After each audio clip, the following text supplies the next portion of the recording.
ایک دفعہ ایک گھوڑا ایک گہرے کنویں میں جا گرا اور زور زور سے آوازیں نکالنے لگا۔ گھوڑے کا مالک کسان تھا جو کنویں کے کنارے پہ کھڑا اسے بچانے کی ترکیبیں سوچ رہا تھا۔ جب اسے کوئی طریقہ نہیں سوجھا تو ہار مان کر دل کو تسلی دینے لگا کہ گھوڑا تو اب بوڑھا ہو چکا ہے، وہ اب میرے کام کا بھی نہیں رہا، چلو اسے یوں ہی چھوڑ دیتے، اور کنویں کو بھی آخر کسی دن بند کرنا ہی پڑے گا، اس لیے اسے بچا کر بھی کوئی خاص فائدہ نہیں۔ یہ سوچ کر اس نے اپنے پڑوسیوں کی مدد لی اور کنواں بند کرنا شروع کر دیا۔ سب کے ہاتھ میں ایک ایک بیلچہ تھا جس سے وہ مٹی، بجری اور کوڑا کرکٹ کنویں میں ڈال رہے تھے۔ گھوڑا اس صورتحال سے بہت پریشان ہوا، اس نے اور تیز آواز نکالنی شروع کر دی۔ کچھ ہی لمحے بعد گھوڑا بالکل خاموش سا ہو گیا۔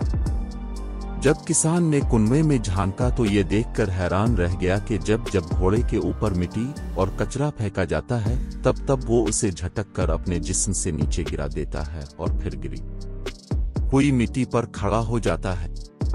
یہ سلسلہ کافی دیر تک چلتا رہا۔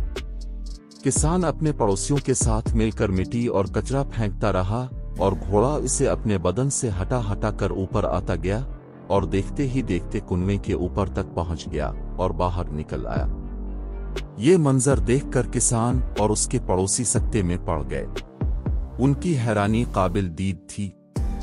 اس غیر متوقع نتیجے پر وہ گھوڑے سے بھی بڑھ کر مجسمہ حیرت بنے ہوئے تھے۔ زندگی میں ہمارے ساتھ بھی ایسے واقعات رونما ہو سکتے ہیں کہ ہمارے اوپر کچرا اچھالا جائے، ہماری کردار کشی کی جائے، ہمارے دامن کو داغدار کیا جائے، ہمیں تان و تشنی کا نشانہ بنایا جائے، لیکن گندگی کے اس گڑھے سے بچنے کا طریقہ یہ نہیں کہ ہم ان غلاظتوں کی تہ میں دفن ہو کر رہ جائیں، بلکہ ہمیں بھی ان بیکار کی چیزوں کا مقابلہ کرتے ہوئے اوپر کی طرف اور آگے کی سمت بڑھتے رہنا چاہیے۔